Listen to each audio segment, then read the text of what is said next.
नमस्कार, मी ॲडव्होकेट भारती काळे, विधी निदेशक.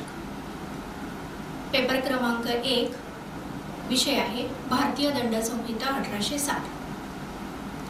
आणि आज आपण घेणार आहे IPCचं जे प्रकरण 16 आहे ते मानवी शरीर आणि जीविताविरुद्धचे अपराध. या प्रकरणामधलं आपण आज घेणार आहे अतिशय महत्त्वाचं कलम 375, बलात्कार या अपराधाची व्याख्या. मग आतापर्यंत आपण IPC प्रकरण 18 मधलं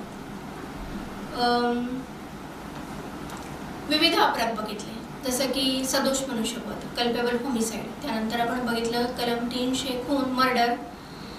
त्यानंतर आपण बघितलं हुंडाबळी, डावरी डेथ. त्यानंतर कलम 305, कलम 306, कलम 309 आत्महत्या करण्यासाठी अपप्रेरणा देणे, अबेटमेंट फॉर सुसाईड किंवा आत्महत्या करण्याचा प्रयत्न करणे, कलम 309. Attempt to commit suicide, section 309. त्यानंतर गर्भस्राव घडवून आणणे, कॉझिंग मिसकॅरेज. त्यानंतर आपण बघितलं मोलेस्टेशन किंवा outraging modesty of a woman म्हणजेच विनयभंग. त्यानंतर आपण बघितलं किडनॅपिंग और ॲबडक्शन म्हणजे किडनॅपिंग आणि ॲबडक्शन, अपनयन आणि अपहरण.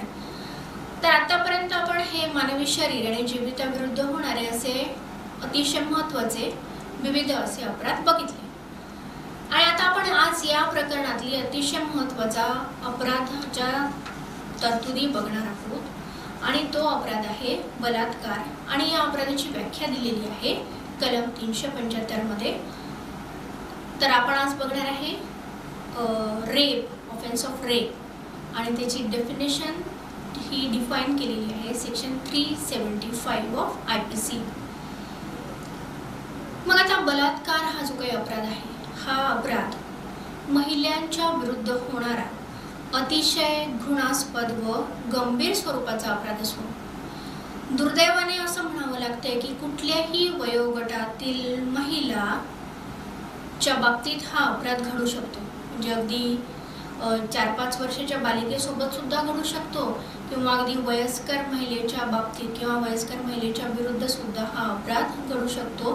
अशा अनेक घटना वारंवार प्रत्यक्षामध्ये घडलेल्या आहेत.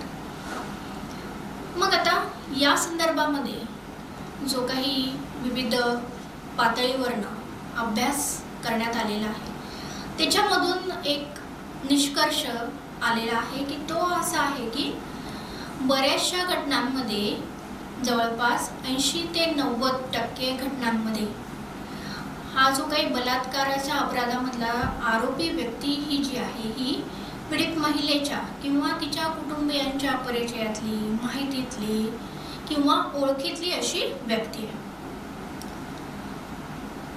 तर आता बलात्कार म्हणजे जबरदस्तीने किंवा हिंसक मार्गाने, हिंसक पद्धतीने एखाद्या महिलेच्या खाजगीपणाचे उल्लंघन करणे असं सुद्धा आपण थोडक्यामध्ये म्हणू शकतो. हा बलात्कार हा जो काही अपराध आहे हा केवळ महिलेच्या शरीराविरुद्ध होणारा अपराध एवढेच त्याचे स्वरूप मर्यादित नाहीये नसून तो त्या पीडित महिलेच्या मनावर देखील खोलवर असा आघात करून तिचे आणि तिच्या कुटुंबियाचे आयुष्य, संपूर्ण आयुष्य सुद्धा उद्ध्वस्त करणारा असा अतिशय गंभीर स्वरूपाचा अपराध आहे. मग आता जेव्हा इथून पास आउट व्हाल तुम्ही आणि प्रत्यक्ष पोलीस स्टेशनमध्ये जेव्हा तुमची नेमणूक होईल तर वारंवार तुम्हाला या अपराधाच्या घटनांशी सामोरं जावं लागणार आहे.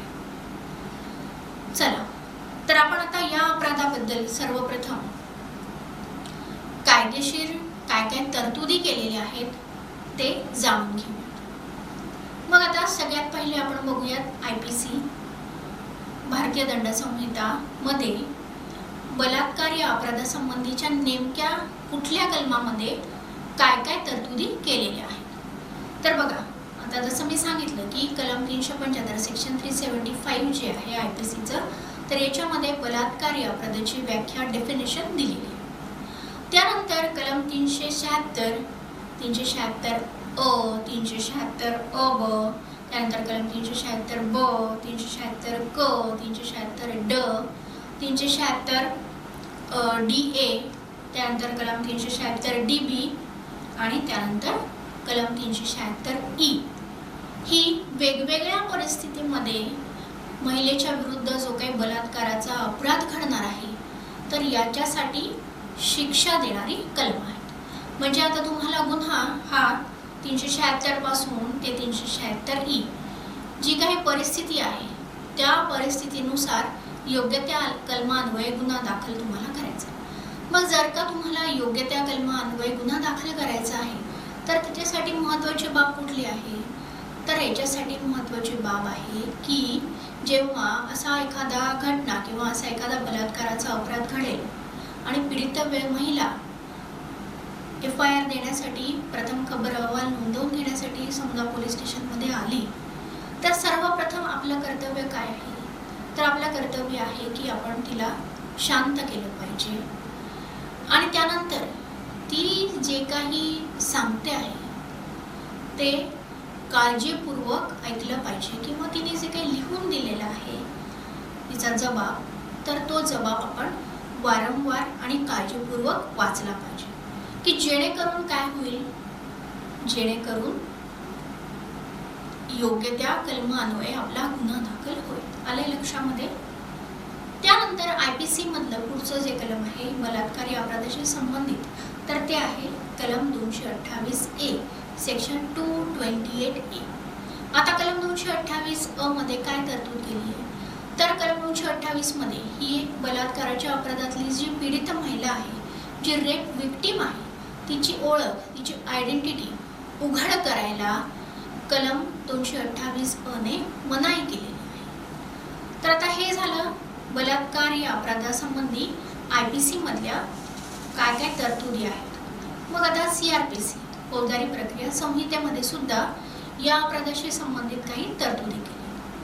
मग आता कलम 53A सेक्शन 53A याच्यामध्ये बलात्काराचा आरोप असलेल्या व्यक्तीची वैद्यकीय व्यावसायिकाकडून तपासणी examination of person accused of rape by medical practitioner ही अतिशय महत्त्वाची अशी तरतूद CRPCच्या कलम 53A 53A मध्ये केलेली. त्यानंतर CRPCचा कलम 164A बलात्काराच्या अपराधातील पीडितेची वैद्यकीय तपासणी section 164A of CRPC medical examination of victim of rape. त्यानंतर भारतीय पुरावा कायदा 1872 इंडियन एव्हिडन्स ॲक्ट 1872 तर भारतीय पुरावा कायद्यामध्ये सुद्धा बलात्कार या अपराधासाठी प्रिझम्पशन गृहीतक जे अतिशय महत्त्वाचं आहे याची तरतूद केलेली आहे कलम 114A मध्ये. कलम 114A मध्ये काय तरतूद केली आहे की बलात्कारासंबंधीच्या विशिष्ट खटल्यामध्ये जर का संमती आहे किंवा नाही असा प्रश्न उपस्थित झाला तर कलम 114A मध्ये जे गृहीतक दिलेलं आहे त्या गृहीतकाचं आपल्याला पालन करणं न्यायालयाला पालन करणं गरजेचं आहे. मग 114A मध्ये काय गृहीतक दिले जर का पीडित महिला असं म्हटली की त्या कृत्याला तिची संमती नव्हती तर न्यायालय सुद्धा काय करणार आहे तिची संमती नव्हती ही गोष्ट ही बाब गृहीत धरणार आहे. तर ही अतिशय पुरावा कायदा कलम 114A मधली ही अतिशय संमतीच्या बाबतीतली अतिशय महत्त्वाची तरतूद आहे. Section 114A of Indian evidence act presumption as to absence of consent in certain prosecution for rape. तर आता हे झालं IPC CRPC आणि इंडियन एव्हिडन्स ॲक्ट या कायद्यांमधली बलात्कार या अपराधासंबंधीच्या काही तरतुदी आपण काय आहेत ते बघितलं. मग आता लैंगिक अपराधांपासून बालकांचे संरक्षण अधिनियम protection of children against sexual offence act 2012 हा जो कायदा आहे हा अतिशय महत्त्वाचा असा विशेष कायदा आहे स्पेशल स्टॅट्यूट आहे. मग आता या कायद्यामध्ये नेमकं काय आहे तर या कायद्यामध्ये 18 वर्षाच्या आतील मुलगा असेल किंवा मुलगी असेल जर त्यांच्या विरुद्ध असा लैंगिक अपराध लैंगिक अत्याचार लैंगिक सतावणूक, लैंगिक छळवणूक झाली तर आपल्याला या अधिनियमान्वये गुन्हा दाखल करणं फार काय आहे आवश्यक आहे. त्याचप्रमाणे या अधिनियमामध्ये जी काही अनुसरावयाची विशिष्ट प्रक्रिया दिलेली आहे त्याचं सुद्धा पालन करणं आपल्याला गरजेचं आहे. मग आता या पोक्सो या अधिनियमानुसार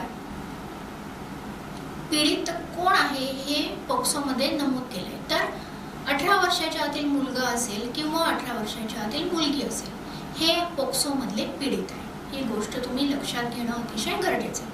मात्र आरोपी कोण असणार आहे तर आरोपी कोणत्याही वयाची व्यक्ती, ती स्त्री असेल किंवा पुरुष असेल, तर कुठल्याही वयाची व्यक्ती, स्त्री किंवा पुरुष ही आरोपी असणार आहे. आपण नंतर स्वतंत्रपणाने पोक्सो हा अधिनियम सविस्तरपणाने शिकणारच आहोत. तेव्हा परत काही गोष्टींचा आपल्याला चर्चा होणार आहे आणि त्यावेळेला आपण परत पोक्सो मधल्या तरतुदी आणि भारतीय दंड संहितेच्या कलम 375 आणि कलम 376 ते कलम 376 ई या ज्या काही शिक्षेच्या तरतुदी आहेत यांची परस्पर काय सांगड आहे ही मी तुम्हाला सविस्तरपणाने सांगणार आहे. त्यानंतर या प्रदेशाशी पुढचा संबंधित विशेष कायदा आहे तो म्हणजे बाल न्याय, बालकांची काळजी आणि संरक्षण अधिनियम 2015, juvenile justice care and protection of children act 2015.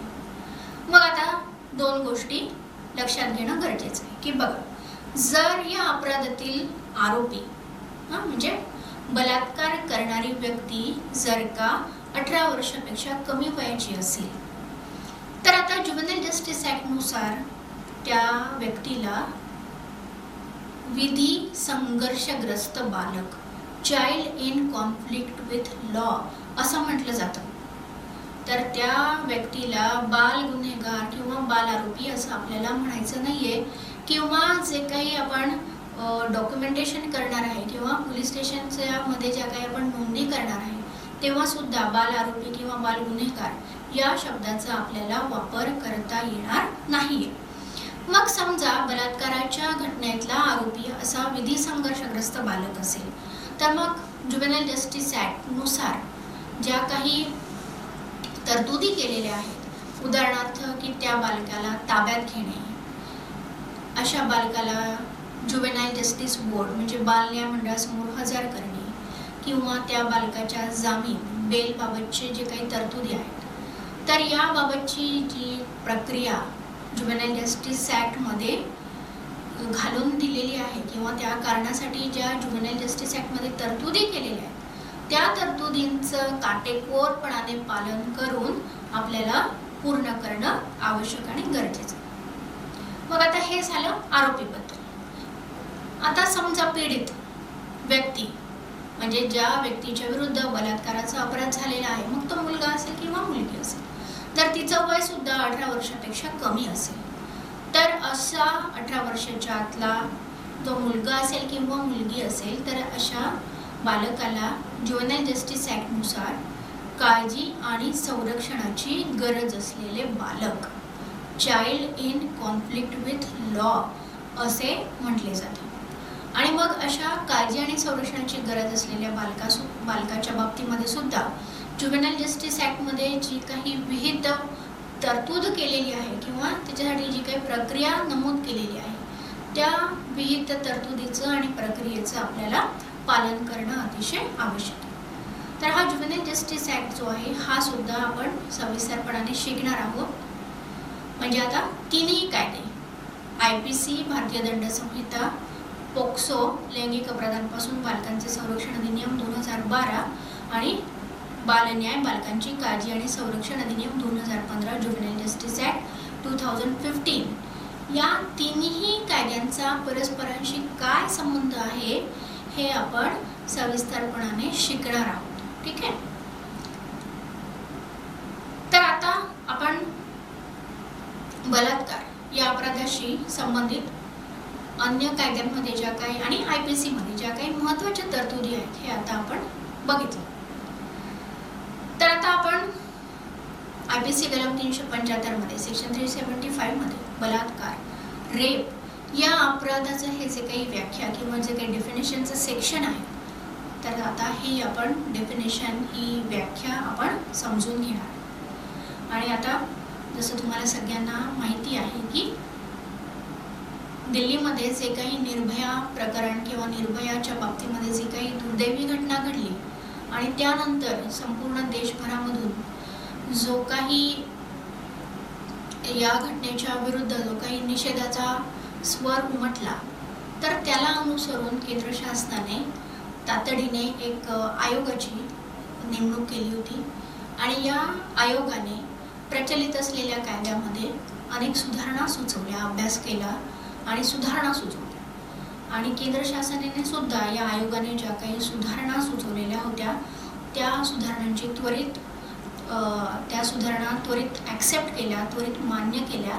आणि IPC मध्ये बलात्कार या अपराधासंबंधी कलम 375 आणि 376 ते 376E मध्ये ताबडतोब सुधारणा करण्यात आली. आणि 375 मध्ये सुद्धा अतिशय महत्त्वपूर्ण अशा सुधारणा करण्यात आल्या.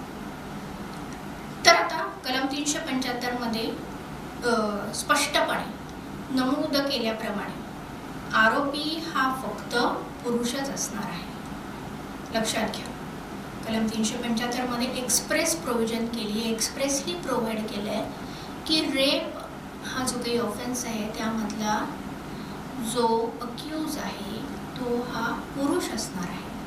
आणि विक्टिम किंवा पीडित ही कोणत्याही वयाची महिला असणार आहे. विक्टिम कोण असणार आहे, तर कुठल्याही वयाची महिला ही असणार आहे.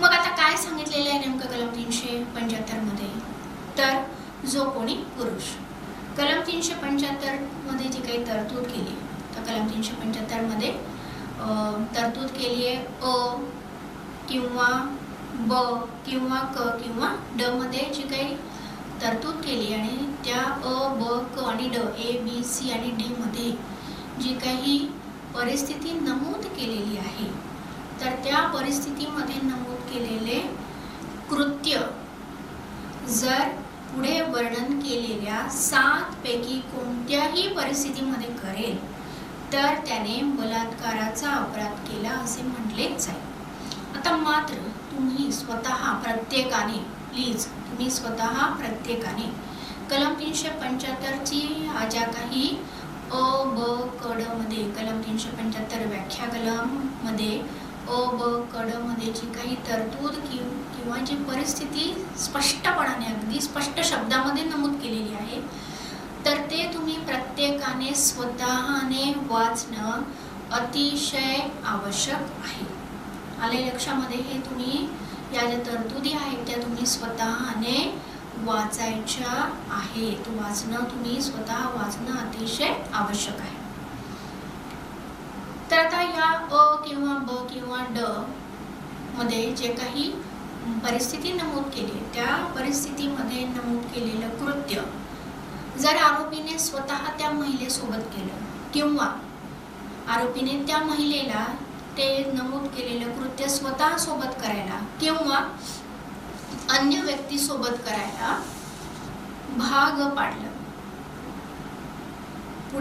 आता पुढे मी जे सांगणार आहे त्या 7 पैकी कोणत्याही परिस्थितीमध्ये करायला लावलं किंवा करण्यास भाग पाडलं, तर मग त्या पुरुषाने त्या महिलेच्या विरुद्ध बलात्काराचा अपराध केलेला आहे.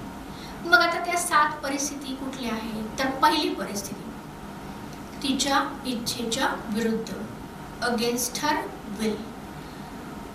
मग आता इच्छा म्हणजे काय, तर मनाची तर्कशक्ती की एखादी कृती करायची किंवा करायची नाहीये मला, तर ती त्याला काय म्हणणार आपण, अशी इच्छा म्हणणार.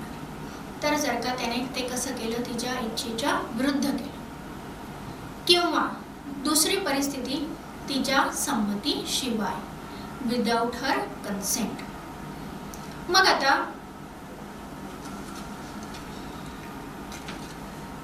कन्सेंट किंवा संमती याच्यासाठी IPC कलम 90 सेक्शन 90 मध्ये तरतूद केली.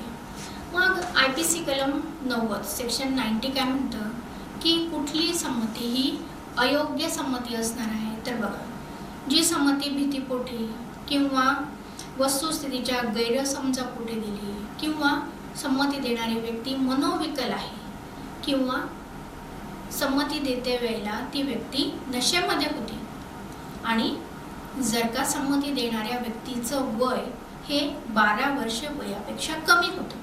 पण आता संमती देणाऱ्या व्यक्तीचं वय हे जर 12 वर्षापेक्षा कमी होतं, तर तिथे कलम 90 मध्ये स्पष्ट तरतूद केली आहे. काय म्हटलंय कलम 90 मध्ये?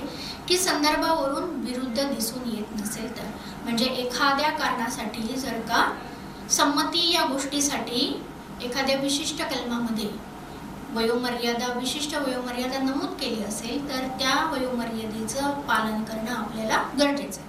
आणि जसं आत्ताच मी तुम्हाला सांगितलं की पोक्सो आणि ज्युव्हेनाइल जस्टिस ऍक्ट मध्ये मात्र बालक असण्याची वयोमर्यादा ही 18 वर्ष 18 इयर्स ऑफ एज दिलेली असल्या कारणामुळे इथे बलात्काराच्या अपराधामध्ये जर का 18 वर्षाच्या आतील बालकाने संमती दिली असेल, तर ती संमती ही अयोग्य संमती ठरणार आहे.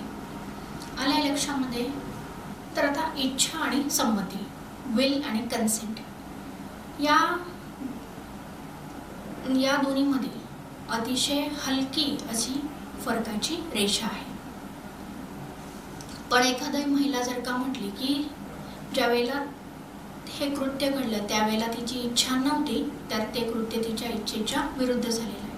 आणि जर का ती महिला म्हटली की ज्यावेळेला तिच्यासोबत हे कृत्य घडलेलं आहे त्या कृत्याकरता तिची काय नव्हती? संमती नव्हती, तर तिची संमती नसणं किंवा तिच्या इच्छेच्या विरुद्ध, पहिली जी परिस्थिती की तिच्या इच्छेच्या विरुद्ध ते कृत्य तिच्यासोबत करणं, या परिस्थिती बलात्काराचा अपराध ठरायला कशा आहेत? पुरेशा आहेत. त्यानंतर तिसरी परिस्थिती आहे, तिला स्वतःला किंवा तिच्याशी संबंधित अन्य व्यक्तीचा मृत्यू किंवा जबरदुखापत करण्याची धमकी देऊन जर का संमती मिळवली असेल, म्हणजेच त्या महिलेने जी काही संमती दिली ती त्या महिलेला भीती दाखवून तिची संमती मिळवली असेल, तर अशी संमती अर्थातच कशी ठरेल? अयोग्य ठरेल. त्यानंतर जेव्हा आरोपीला आपण स्वतः त्या महिलेचा पती नाही हे माहीत असते, मात्र ती महिला आपल्या स्वतःचा आणि त्या व्यक्तीचा म्हणजेच आरोपीचा कायदेशीर विवाह झालेला आहे अशी त्या महिलेची स्वतःची गैरसमजूत झाल्यामुळे, अंडर मिसकन्सेप्शन ऑफ फॅक्टमुळे झाल्यामुळे संमती देते. त्यानंतर पाचवी परिस्थिती सांगितलेली आहे, जर पीडित महिलेने पुढील परिस्थितीमध्ये संमती दिली असेल.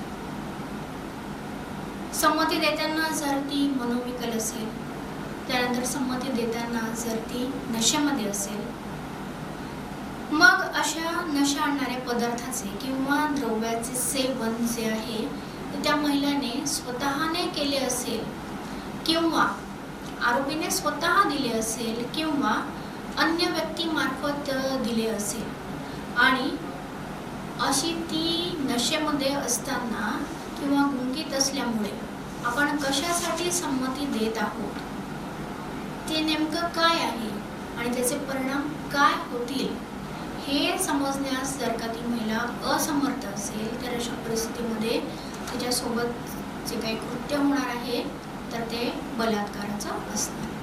त्यानंतर सहावी परिस्थिती की जर पीडित महिला 18 वर्षापेक्षा कमी वयाची असेल, मग अशा वेळेला तिची संमती असेल किंवा नसेल. मात्र आता इथे तुम्ही लक्षात घ्या, परत वारंवार सांगते की जेव्हा विक्टीम 18 वर्षाच्या आतील असेल, मुलगा असेल किंवा मुलगी असेल, मग अशा वेळेला IPC अन्वये तर आपल्याला गुन्हा दाखल करायचाच आहे, पण त्याच्यासोबत पोक्सो खाली सुद्धा गुन्हा दाखल करायचा आहे. आणि ज्युव्हेनाइल जस्टिस ॲक्टमध्ये जी काही या कारणासाठी प्रक्रिया दिलेली आहे त्या प्रक्रियेचं सुद्धा आपल्याला पालन हे करावं लागेल. आणि सातवी अशी परिस्थिती आहे की जर ती आपली संमती सूचित करण्यास, आपले कन्सेंट कम्युनिकेट करण्यास जर का असमर्थ असेल, तर अशा परिस्थितीमध्ये तिच्यासोबत जर का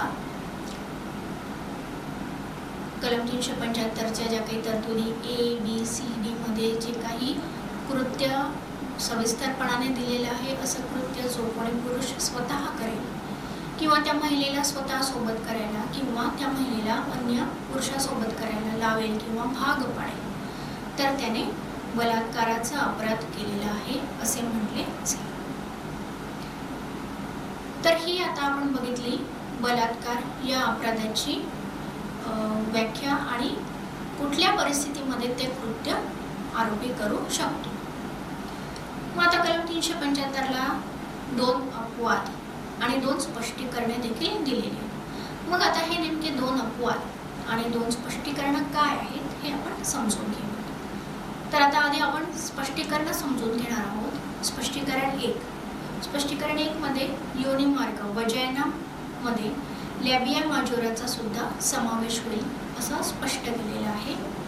आणि स्पष्टीकरण 2 हे जे संमतीशी संबंधित आहे, तर हे अतिशय महत्त्वाचं आहे. स्पष्टीकरण 2 आता काय म्हटलेलं आहे स्पष्टीकरणात 2 मध्ये, संमती म्हणजे व्हॉट इज कन्सेंट हे एक्सप्लेनेशन 2 मध्ये त्यांनी सविस्तरपणाने सांगितलेलं आहे. बघा मग आता काय म्हटलेलं आहे, संमती म्हणजे जेव्हा एखादी स्त्री शब्दांद्वारे, हावभाव किंवा हालचाल किंवा शाब्दिक किंवा खाणाखुणांद्वारे विशिष्ट लैंगिक कृत्यांमध्ये सहभागी होण्याची सुस्पष्ट अशी इच्छा व्यक्त करेल किंवा सुस्पष्ट अशी आपली इच्छा आहे असं दर्शवेल, तर त्याला काय म्हटलं जाणार आहे, सुस्पष्ट संमती. आले लक्षामध्ये? बघा आता संमती, एखाद्या महिलेने संमती दिली असं केव्हा म्हटलं जाईल, तर जेव्हा ती महिला स्पष्ट शब्दांद्वारे किंवा हावभाव करून किंवा हालचाल करून किंवा खाणाखुणाद्वारे एखाद्या विशिष्ट लैंगिक कृत्यामध्ये सहभागी होण्याची सुस्पष्ट अशी इच्छा व्यक्त करेल किंवा इच्छा दर्शवेल, तर त्यालाच काय म्हटलं जाणार आहे, त्या महिलेची काय आहे, कन्सेंट आहे, संमती आहे. आणि आता जे सांगणार आहे ते अतिशय महत्त्वाचं आहे. काय पुढे म्हटलेलं आहे की एखाद्या स्त्रीने, एखाद्या महिलेने जर अशा कृत्याला प्रतिकार किंवा प्रतिबंध केला नाही, तर याचा अर्थ असा होणार नाही की प्रतिकार किंवा प्रतिबंध केला नाही म्हणून नमूद कृत्याला तिची संमती होती असे मानले जाणार नाही. तर या संमतीच्या बाबतीमध्ये एक अतिशय महत्त्वाचा केस किंवा घटना थोडक्यामध्ये तुम्हाला सांगते की मथुरा बलात्कार प्रकरण किंवा तुकाराम विरुद्ध महाराष्ट्र शासन या खटल्यामध्ये नेमकं काय घडलं होतं आणि संमतीचा तिथे काय नेमका अर्थ घेण्यात आलेला होता, तर थोडक्यामध्ये सांगते की मथुरा ही गडचिरोली जिल्ह्यामध्ये राहणारी एक आदिवासी युवती होती आणि तिच्यावर 2 पोलीस कॉन्स्टेबल यांनी पोलीस स्टेशनमध्येच बलात्कार केल्याचा आरोप होता. मग प्रक्रियेप्रमाणे गुन्हा दाखल झाला. सत्र न्यायालय, उच्च न्यायालय आणि सर्वोच्च न्यायालय अशा तिन्हीमध्ये तो खटला म्हणजे सर्वोच्च न्यायालयापर्यंत पोहोचला. सत्र न्यायालयाने आणि सुप्रीम कोर्टाने दोन्ही आरोपींना निर्दोष सोडलं होतं आणि उच्च न्यायालयाने मात्र शिक्षा दिली होती. मग आता सुप्रीम कोर्टाने निर्दोष सोडण्यामागचे कारण म्हणजे की त्या महिलेने प्रतिकार केला नाही आणि प्रतिकार केल्याच्या खाणाखुणा किंवा जखमा तिच्या शरीरावर आढळून आल्या नाहीत. या कारणास्तव त्यांना निर्दोष सोडण्यात आलं. अर्थातच या निकालानंतर बऱ्याच या निकालावर प्रतिक्रिया व्यक्त झाल्या आणि मग फौजदारी सुधारणा कायदा 1983 क्रिमिनल लॉ अमेंडमेंट ॲक्ट 1983 अन्वये इंडियन एव्हिडन्स ॲक्टमध्ये भारतीय पुरावा कायदा कलम 114 मध्ये या संमतीबाबतचं जे काही गृहीतक आहे, प्रिझम्पशन आहे, ते लागू करण्यात आले होते. तर याच्यासाठी म्हणजे संमतीसाठी ही मथुरा बलात्कार खटला किंवा तुकाराम विरुद्ध महाराष्ट्र शासन ही केस अतिशय महत्त्वाची आहे. तुम्ही गुगलवर जर सर्च केलं तर तुम्हाला ती सहजपणाने सापडेल, ते तुम्ही नक्की वाचा. तर आता आपण कलम 375 बलात्कार या अपराधाची जी काही व्याख्या बघत आहोत, तर त्या ला जे काही 2 अपवाद दिलेले आहेत ते सुद्धा आता आपण अपवाद बघूया. आता अपवाद 1, वैद्यकीय प्रक्रिया किंवा अंतर्वेशन, मेडिकल इंटरव्हेन्शन और मेडिकल प्रोसिजर ही बलात्कार असणार नाही.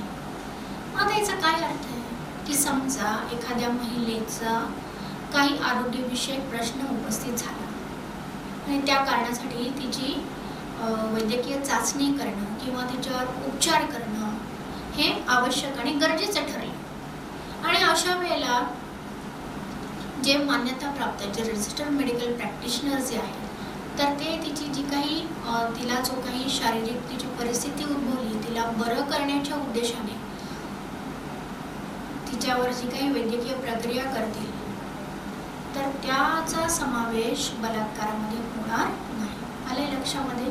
मात्र उपचार करण्याच्या बहाण्याने उद्देशपूर्वक उपचार करण्याच्या बहाण्याने खरोखर ती व्यक्ती उपचार करत नाहीये. उपचार करण्याच्या बहाण्याने जर का अशी एखादी कलम 375 मध्ये नमूद जे काही केलेलं आहे अशी कृती केली तर ती मात्र बलात्काराचा अपराध ठरेल, हे लक्षात घ्या. मग केव्हा अपवाद असेल की खरोखर महिलेला वैद्यकीय मदतीची किंवा वैद्यकीय उपचारांची आवश्यकता आहे आणि अशी वैद्यकीय मदतीची आणि वैद्यकीय उपचारांची आवश्यकता असताना तिच्यावर जे काही वैद्यकीय मदत किंवा वैद्यकीय उपचार केले गेले तर त्याचा समावेश मात्र बलात्काराच्या अपराधामध्ये होणार नाही. आले लक्षामध्ये. आता अपवाद 2.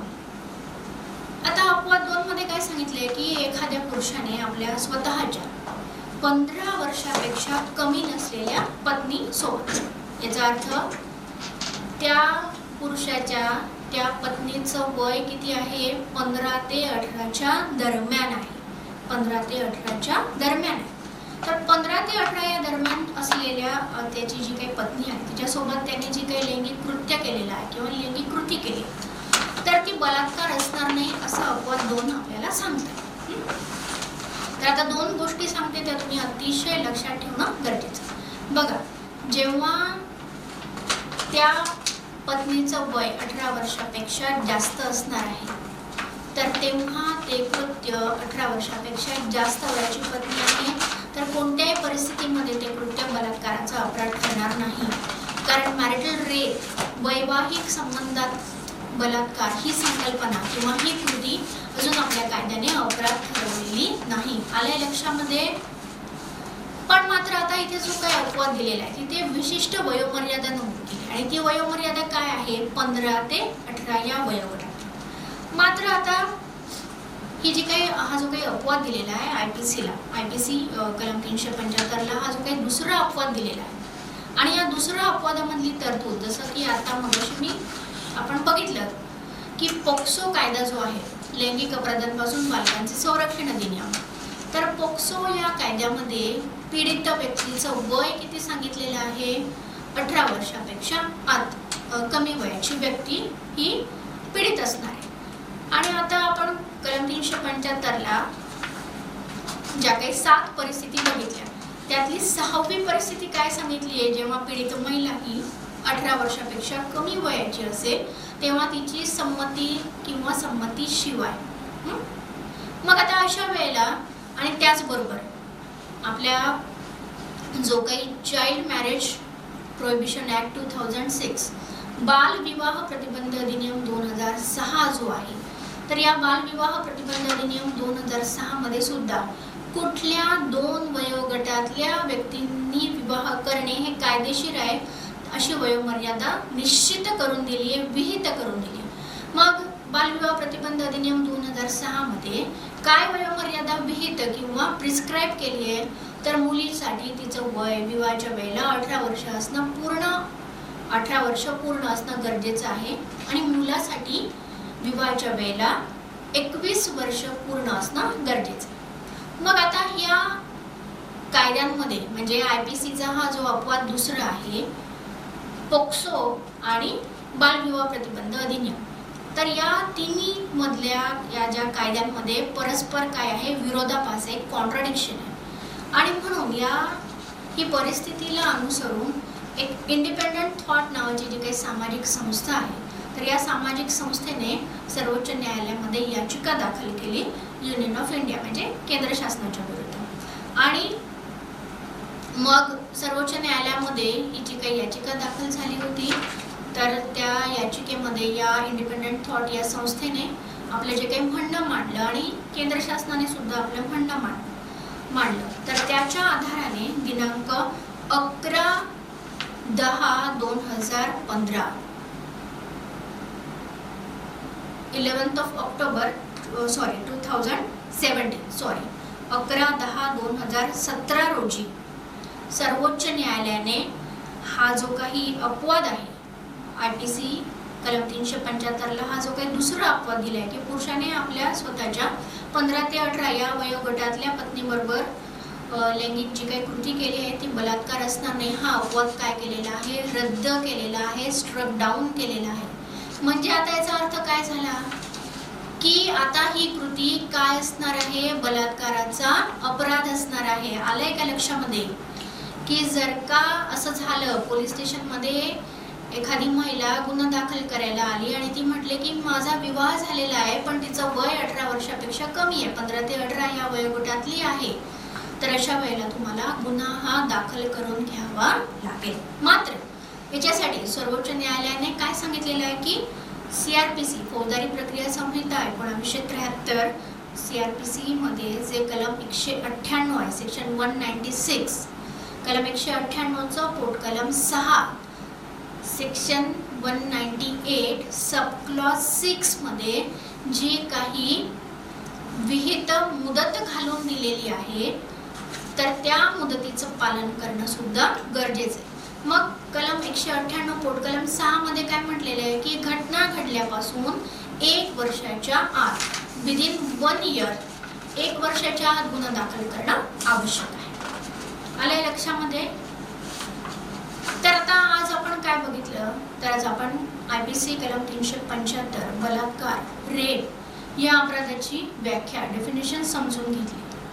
त्याचप्रमाणे या अपराधाशी संबंधित अन्य कायदे म्हणजे CRPC, Indian evidence act, POCSO, juvenile justice act मधल्या ज्या काही तरतुदी आहेत त्या तरतुदींबद्दल आपण थोडक्यामध्ये सुद्धा माहिती करून घेतली। तर आता तुम्ही कलम 375 हे एकदा काळजीपूर्वक वाचून काढणं अतिशय गरजेचं आहे आणि तसंच आता ज्या काही तरतुदींचा मी उल्लेख केला अन्य कायद्यांमधल्या CRPC, एव्हिडन्स ऍक्ट, पोक्सो मधल्या ज्या काही अन्य कायद्यांमधल्या मी तरतुदींचा उल्लेख केला तर ते सुद्धा वाचणं तुम्ही गरजेचं आहे। पोक्सो आणि ज्युव्हेनाइल जस्टिस ऍक्ट हे आपण डिटेलमध्ये सविस्तरपणाने शिकणारच आहोत, तर तेव्हा परत या गोष्टींची आपण चर्चा किंवा परस्पर काय संबंध आहे हे आपण बघणार आहोत। म्हणजे की पोक्सोच्या कुठल्या कलमान्वये गुन्हा दाखल करायचा, सोबत IPCची कुठली कलमं लावायची ही सगळी आणि त्याचप्रमाणे ज्युव्हेनाइल जस्टिस ऍक्टमध्ये जी कुठली प्रक्रिया दिली आहे की तिचं पालन करणं पोलिसांसाठी अनिवार्य आहे, या सगळ्या गोष्टी आपण सविस्तरपणाने शिकणारच आहोत। तर अशी अपेक्षा करते की हे लेक्चर तुम्ही अतिशय काळजीपूर्वक ऐकणार आहे आणि जर का काही तुम्हाला प्रश्न उपस्थित झाले तर तुम्ही प्रश्न नक्कीच विचारू शकता। धन्यवाद।